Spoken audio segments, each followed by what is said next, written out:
Et bonjour à tous, j'espère que vous allez bien. Voilà, on se retrouve pour la pensée du jeudi. Et je vais partager ce que le Seigneur est venu déposer sur mon cœur au travers d'une lecture que je faisais avec ce titre, Sois fort, reprends courage. Et je voudrais ce matin t'encourager, toi qui vis peut-être une situation qui est extrêmement compliquée, une situation qui est dure, où tu es dans l'épreuve et tu ne vois pas le bout du tunnel, ou toi qui es dans une situation où tout va bien.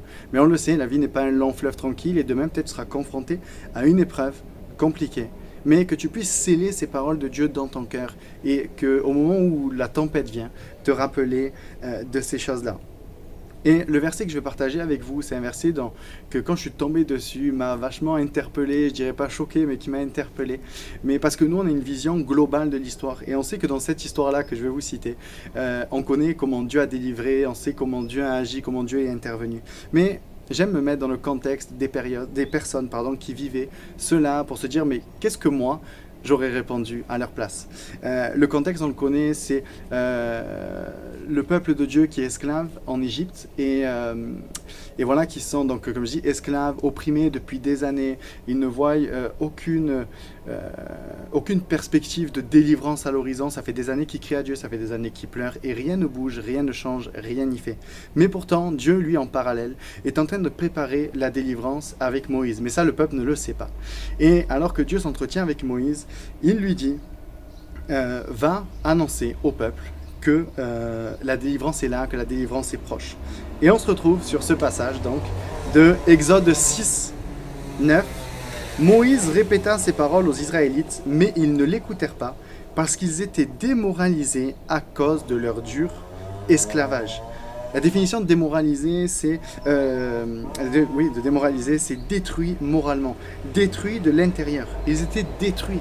Il y a quelque chose qui était le point de la situation faisait qu'ils étaient au plus bas, au plus mal. À cause de cette situation d'esclavage dans laquelle ils étaient détruits intérieurement. Et ça peut se comprendre. On ne parle pas d'une semaine d'esclavage, on ne parle pas de quelques jours.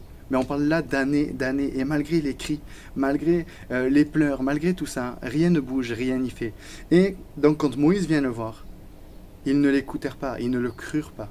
Et des fois, dans nos vies, on vit des situations qui sont tellement difficiles, qui sont tellement compliquées, que même quand on reçoit des paroles de Dieu, que même lorsqu'on reçoit des encouragements de Dieu, ça rentre d'une oreille, ça sort de l'autre, parce qu'à l'intérieur, on est brisé, on est démoralisé.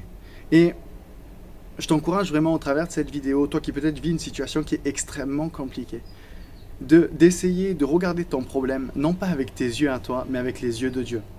Et je suis tombé sur une image qui m'a beaucoup parlé. Si tu te retrouves, pour ceux qui sont du Sud, ils connaissent, face à la Sainte-Victoire ou face à la Sainte-Baume, c'est une montagne qui sera bien trop haute pour toi, qui te dépasse. Mais si tu prends l'avion et que tu survoles la Sainte-Victoire ou la Sainte-Baume, tu verras la Sainte-Baume et la Sainte-Victoire toutes petites comme ça. Et ça, c'est comment Dieu voit ton problème. Dieu est au-dessus de tout. Dieu est plus grand que la situation que tu es en train de vivre. Et j'aimerais te dire, ce matin, sois fort et reprends courage. Et je te laisse avec ce psaume, le psaume 24, verset 14. Compte sur le Seigneur. Sois fort, reprends courage, compte sur le Seigneur. Il répète 2 fois, compte sur le Seigneur. Parce que des fois, on peut être fort, on peut faire preuve de courage, mais notre foi est ébranlée, notre foi est attaquée et du coup c'est compliqué. Mais le psalmiste répète 2 fois, compte sur le Seigneur. Si tu n'as plus de force, si tu n'as plus de courage par contre, continue d'espérer en Dieu et tu verras que ton Dieu va te délivrer. Et vraiment, je vous encourage ce matin. Je le dis et je le répète, peut-être pour ceux qui vivent une situation qui est compliquée ce matin, sois fort, reprends courage, compte sur le Seigneur. Lui, il voit ton problème, il entend tes cris et il est en train de mettre en place ta délivrance, comme il l'a fait avec le peuple. Il est passé par Moïse, il a mis en place la délivrance et pourtant le peuple ne le voyait pas, le peuple ne voyait pas les choses en train de se faire, mais pourtant ils ont vu la main de Dieu agir et crois-moi, tu vas voir la main de Dieu agir. Il suffit que tu continues d'y croire. Ne te lasse pas de prier, ne te lasse pas de croire que ton Dieu est au-dessus de toute chose.